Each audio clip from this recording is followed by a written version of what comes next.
I want to take a moment and paint a picture in your head. We're going to start at Proverbs chapter 7, verse 6, and we're going to read through the rest of the chapter. For at the window of my house I have looked out through my lattice, and I have seen among the simple, I have perceived among the youths a young man lacking sense, passing along the street near her corner, taking the road to her house, in the twilight, in the evening, at the time of night and darkness. And behold, the woman meets him, dressed as a prostitute, wily of heart. She is loud and wayward, her feet do not stay at home.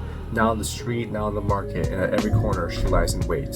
She seizes him and kisses him, and with a bold face she says to him, I had to offer sacrifices, and today I have paid my vows. So now I have come out to meet you, to seek you eagerly, and I have found you. I have spread my couch with coverings, colored linens from Egyptian linen. I have perfumed my bed with myrrh, aloes, and cinnamon.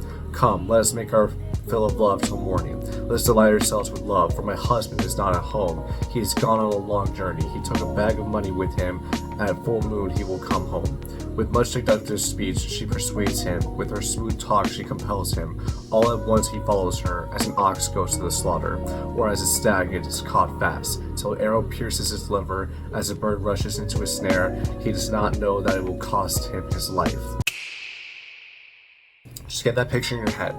You have this young man who's consumed with passion. He's going out into the streets, and this woman, this strange woman, comes out to him and just no words, just like takes him, kisses him, and then seduces him essentially. And then they go to her house and they commit sexual immorality with each other. And the young man, he is so caught up in simple pleasure, like wanting to do what he wants to do. He heard the words that he wanted to hear, that he abandoned wisdom, he abandoned common sense, all to satisfy his own pleasure. And that led him to death. Now, I'm going to reread that section again. I want you to pay attention to the images you're going to see. For at the window of my house I have looked out through my lattice, and I have seen among the simple, I have perceived among the youths a young man lacking sense, passing along the street near her corner, taking the road to her house, in the twilight, in the evening, at the time of night and darkness. And behold, the woman meets him, dressed as a prostitute, wily of heart. She is loud and wayward, her feet do not stay at home. Now in the street, now in the market, and at every corner she lies in wait. She seizes him and kisses him, and with bold face she says to him, I had to offer sacrifices, and today I have paid my vows. So now I have come out to meet you, to seek you eagerly, and I have found you. I have spread my couch with coverings, colored linens from Egyptian linen. I have perfumed my bed with myrrh, aloes, and cinnamon. Come, let us take our fill of love till morning. Let us delight ourselves with love, for my husband is not at home. He has gone on a long journey. He took a bag of money with him. At full moon he will come home. With much seductive speech she persuades him. With her smooth talk she compels him. All at once he follows her, as an ox goes to the slaughter, or as a stag is caught fast, till an arrow pierces its liver. As a bird rushes into a snare, he does not know that it will cost him his life. So you have the prostitute here at the beginning, the first time I read it. She meets with this young man. She persuades him, she seduces him, that with no warning kisses him, and then uses that sudden attraction to seduce him, to lead him on, to bring him to his doom. In the same way the Catholic Church does this as well. They both adorn themselves with physical beauty. The prostitute will wear a lot of jewelry, will put on a bunch of makeup. The Catholic Church, they will have all this like inner beauty. They'll make themselves look physically beautiful to catch your attention, to make you focus on them. And then once you've caught their eye, without warning, they'll just come right at you and seize you, and they'll tell you what you want to hear. They'll satisfy your pleasure. The prostitute satisfies your pleasure through sexual immorality. The Catholic Church satisfies your pleasure by telling you what you want to hear. The Catholic Church says, hey, you contribute something to your salvation. You can rely on dead people to give you advice. We have all the answers. We've been around for so long. We're the original church.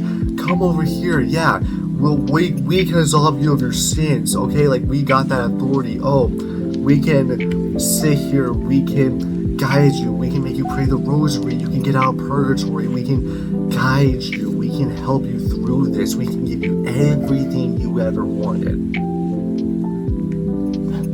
Truth is, that's perfect. That's a perfect example of the blind leading the blind, or even worse, a prostitute leading a young man to their death. And a lot of this connects with me because I see myself as that young man, and I see the prostitute as the Catholic Church because I fell for the same thing.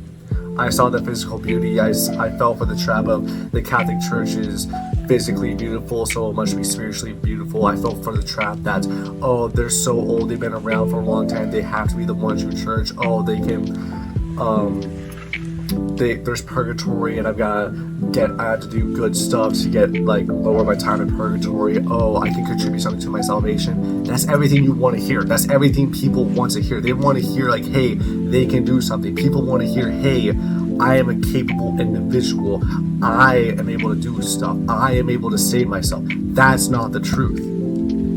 And so many people abandon the truth. They abandon the wise woman that's talked about in Proverbs 8, actually. It talks about the woman of wisdom.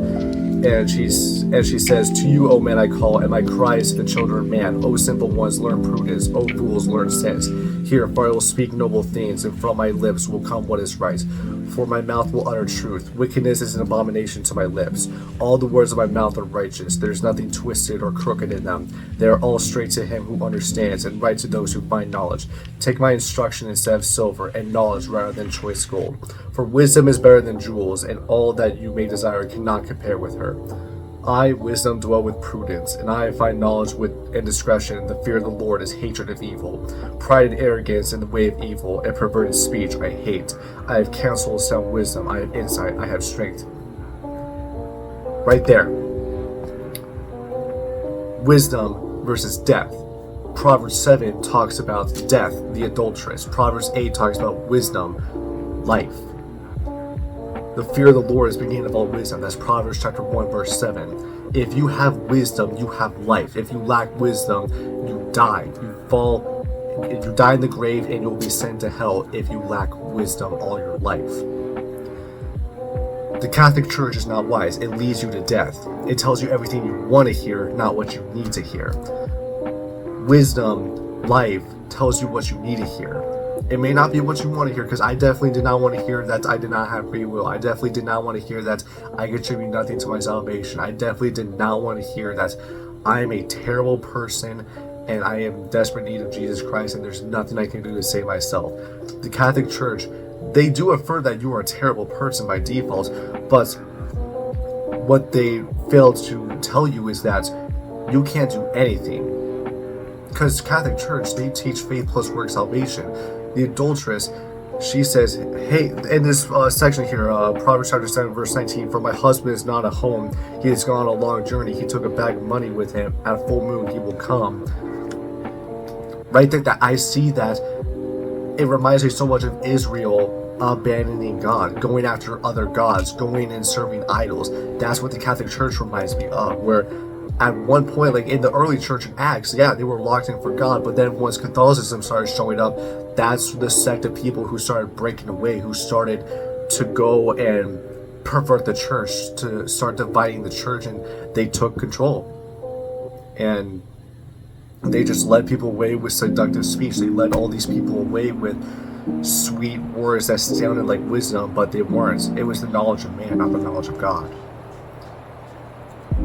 And it's sad to see, because I myself fell for this trap, man. I mean, a couple months ago, like halfway through September, God pulled me out of the church. I left a couple days after my rite of acceptance, and just I couldn't keep going.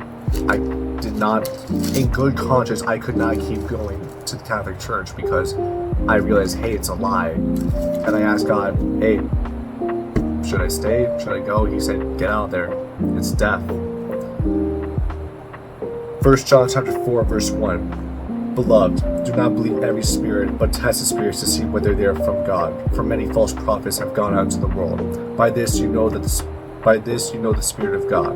Every spirit that confesses that Jesus Christ has come in the flesh is from God, and every spirit that does not confess Jesus is not from God. This is the spirit of the Antichrist, which you have heard was coming and now is in the world already. Test the spirits always. Many people themselves will say, oh, I serve Jesus, and then those people who say, Lord, Lord, did we not do all these things in your name?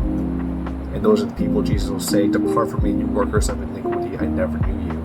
You can't be going after what you want to hear. You can't be going after what you want. You have to deny yourself and pick up your cross.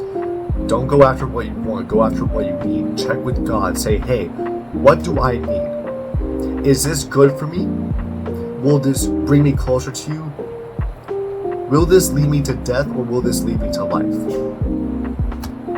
I want you to go pray over that. If you're a practicing Catholic, or you're a member of the Catholic Church, or whatever, like if you, so long as you identify as a Catholic, I urge you to repent and believe the good news. Do not defend Catholicism. Do not support Catholicism. Do not do anything good with it. Catholicism has led billions to their deaths. I mean, like, what? Don't they have like 2 billion members? As of 2023, they have 1.4 billion members.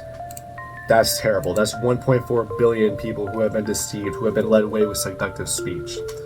And we as actual Christians, we need to tell them to repent and believe the good news. We need to tell them the truth that you can't save yourself. I mean, we have to reflect the actions of wisdom in Proverbs 8 when she calls to all men, like, to learn prudence, to learn sense. She speaks truth. She hates wickedness. She hates the way of evil. We have to reflect the actions of wisdom. We have to be Christ-like. We have to lead these people away from death and put them on the straight and narrow path to life. God bless.